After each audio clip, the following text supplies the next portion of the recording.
मैं भी और सारे टीचर्स भी आज लड़ने और मरने के लिए बच्चों के लिए पूरी तरह से तैयार है। सरकार जो है ना वो नहीं चाहती कि जो पढ़ा लिखा युवा है वो आगे बढ़े, क्योंकि युवा अगर अनपढ़ रहेगा तो वोट बनी रहेगी, पढ़ लिख गया तो उसे पॉलिटिक्स से कोई मतलब नहीं रहेगी। जब बच्चों के एग्जाम ही टाइम से नहीं होंगे, जब बच्चा ही खुश नहीं होगा, जब बच्चा ढंग से पेपर नहीं दे पाएगा तो हम ही पढ़ा के क्या कर लेंगे। अभी हम दिल्ली के रामलीला मैदान के पास खड़े हैं, जहां पर देश भर से तमाम शिक्षक और छात्र पहुंच रहे हैं और उनका मांग है कि रेलवे एसएससी में रिफॉर्म होना चाहिए। अभी हमारे साथ प्रिया मैम है, मैम भी अभी यहाँ पर पहुंची हुई है। मैम, क्या मांग है आप लोगों का? सबसे पहले तो एडीक्यूटी को हटाओ, टीसीएस को लेके आओ। अच्छा। क्योंकि एडीक्यूटी को चाहे कितने भी मौके दे दो, लेकिन वो टीसीएस के लेवल पे एग्ज़ाम नहीं करवा पाएगी, फिर भी कुछ ना कुछ समस्या रहेगी।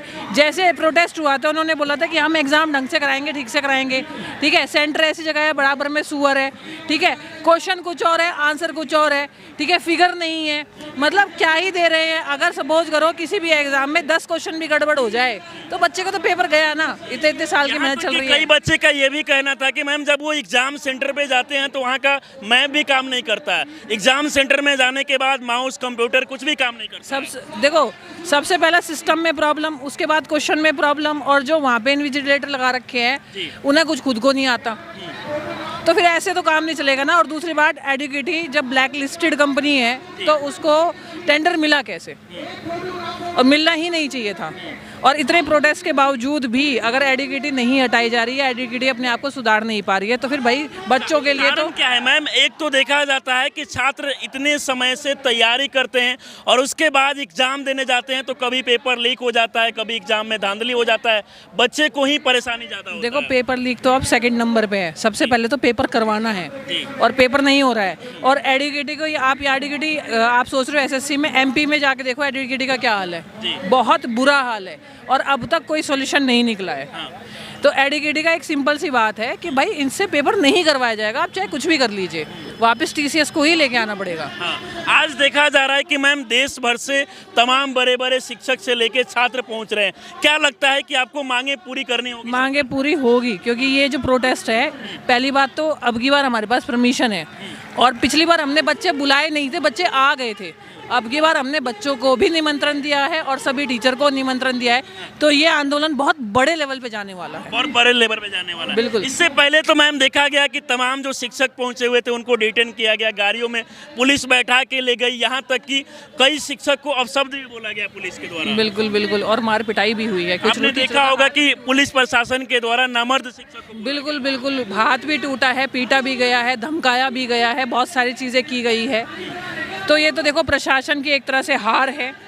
मतलब जो बच्चे भर्ती करवाए हैं, खुद टीचर्स ने खुद तैयारी करवा के वो ही डंडे मार रहे हैं, वो ही अपशब्द कह रहे हैं।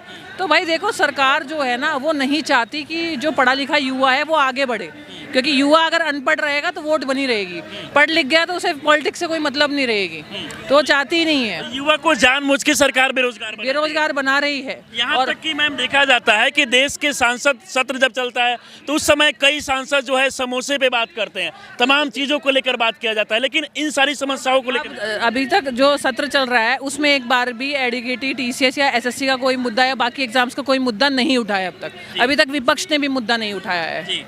तो ये मुद्दा सांसद में भी उठना चाहिए और बड़े लेवल पे मीडिया पे भी उठना चाहिए, और आने वाले टाइम पे जो माँ बाप है वो भी इस चीज़ में जो है बच्चों का साथ दे, आवाज़ उठाए। आवाज वो भी उठाए। बिल्कुल बिल्कुल। अच्छा, आप लोग को डर नहीं लग रहा है मैम कि फिर से पुलिस प्रशासन यहाँ आके अगर आप लोग को अरेस्ट कर लेती है? मुझे एक चीज़ बताओ, जब बच्चों के एग्जाम ही टाइम से नहीं होंगे, जब बच्चा ही खुश नहीं होगा, जब बच्चा ढंग से पेपर नहीं दे पाएगा तो हम ही पढ़ा के क्या कर लेंगे? तो हम भी धरने में बैठते हैं, क्या जा रहे हैं? मतलब डर यहाँ भी आपको नहीं लगता है कि ज्यादा छात्र आएंगे, शिक्षक आएंगे तो पुलिस प्रशासन को? नहीं नहीं नहीं नहीं, ये तो हमारे भारत में आम सी बात है, ये तो आम सी बात है। हमेशा बच्चों के साथ है। और यहाँ पर ये भी देखा जा रहा है कि पहले देखा जाता है तमाम शिक्षकों के बीच में विवाद चलता है, कंट्रोवर्सी देखने को मिलता है, यहाँ सारे ये देखो, ये कंट्रोवर्सी और विवाद अलग चीज़ है। मैं भी और सारे टीचर्स भी आज लड़ने और मरने के लिए बच्चों के लिए पूरी तरह से तैयार है। मतलब जरूरत पड़े तो बच्चे के लिए कहीं भी कुछ भी करने के लिए तैयार है अपने बच्चों के लिए, और अगर ऐसा ना होता तो आज ये सारे के सारे टीचर यहाँ पे खड़े हुए नहीं मिलते आपको। तो मतलब साफ तौर पे मैम आप लोग का मांग है कि जब तक सरकार ये मांगे को पूरी नहीं करती है चाहिए, लगातार आप लोग इसके लिए आवाज़ उठाएंगे। बिल्कुल बिल्कुल बिल्कुल सही बोल रहे हो आप। अंत में क्या कुछ कहना चाहेंगे, मतलब तमाम देश के अलग अलग जगहों से बच्चे आ रहे हैं। देखो सबसे पहली बात तो मैं ये कहना चाहूँगी जी। कि अभी भी जो बच्चे नहीं आए हैं और आसपास में जो बच्चे हैं वो इस वीडियो को देख के पहली बात तो आ जाए, और अब अगर नहीं आए हैं तो ऑनलाइन माध्यम से वीडियो बना के सामने आए। और दूसरी बात है, हम बच्चों के लिए खड़े हैं, लड़ेंगे मरेंगे यहीं पे रहेंगे। अच्छा, यहीं पे रहेंगे। बिल्कुल। कितने दिनों तक ये प्रोटेस्ट चलने वाला है? देखिए अभी तो शुरुआत हुई है, आगे देखते हैं, जब तक मांगे रात दिन पूरा आप लोग यहीं पे रहेंगे? जब तक मांगे पूरी नहीं होगी तब तक यहाँ पे ही रहेंगे। बाकी आप देख सकते हैं कि देश भर से तमाम शिक्षक और छात्र रामलीला मैदान में यहाँ पर पहुंचे और उन लोग का मांग है कि जब तक एसएससी में रिफॉर्म नहीं होता है लगातार ये लोग अपनी मांगे को रखेंगे। तो और भी मैम टीचर यहाँ पे आने वाले हैं? बिल्कुल सभी टीचर्स आने लग रहे हैं, धीरे धीरे आने लग रहे हैं सभी के सभी टीचर्स, बाकी सब वहाँ पे बैठ चुके हैं। चलिए, बाकी इस पूरे वीडियो को देखकर आप लोग क्या सोचते हैं अपनी राय में जरूर दें। हमारे साथ जुड़े रहें, बहुत बहुत धन्यवाद।